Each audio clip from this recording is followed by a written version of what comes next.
Hello students, welcome to my channel short and classes with Renu. Students, आज हम कैलाश चंद्रा का volume 2 और ट्रांसक्रिप्शन नंबर बैक ऑफ 24 करेंगे। 60 word पर minute. Start. Staff might be appointed for him and office space might be provided for him. It is because of this that certain misgivings have arisen in the minds of some of the members, and they want it to be made perfectly clear that the staff will be appointed not only for the ex-president but will be appointed by the ex-president, and it will be his wishes and his desires that will be taken into account when a particular person is being appointed.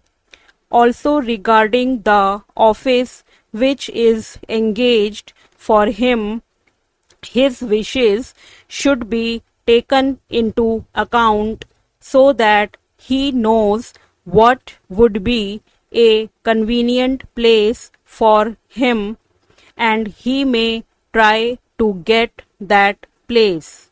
Another reason for insisting on what I consider to be an important detail is that if the government appoints the staff for the ex-president, then automatically they become government servants because they have been appointed by the government. It may be that in the rules a clarification might be attempted whereby they may be exempted from some of the service conduct rules which are applicable to normal government servants. But even there, it will be much better that this should not be left in any doubt, and that these persons that are appointed to assist the ex-president in his secretarial task are appointed by the ex-president himself. They would be the staff of the ex-president and would not be appointed by the government for the ex-president and would not be government servants. This point ought to be made quite clear so that the ex-president has got all the right of determining the service conditions of the people appointed by him, of course subject to the overall limit which has been provided, and to my mind rightly provided in the bill.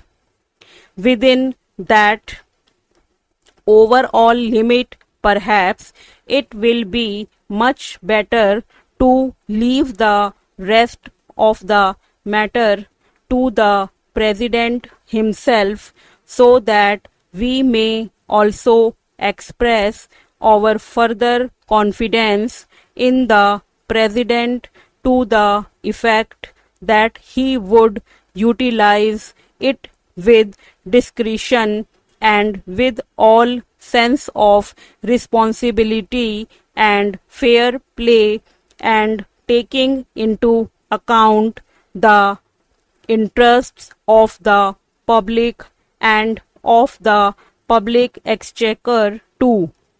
Another point which also needs some clarification is regarding the payment to be made for the secretarial assistance and for the secretarial staff. Normally, government rules require that whenever any such demand is made on the public exchequer or on the consolidated fund of India, a certain formality has to be gone through, and that formality of accounting has to be in a prescribed form.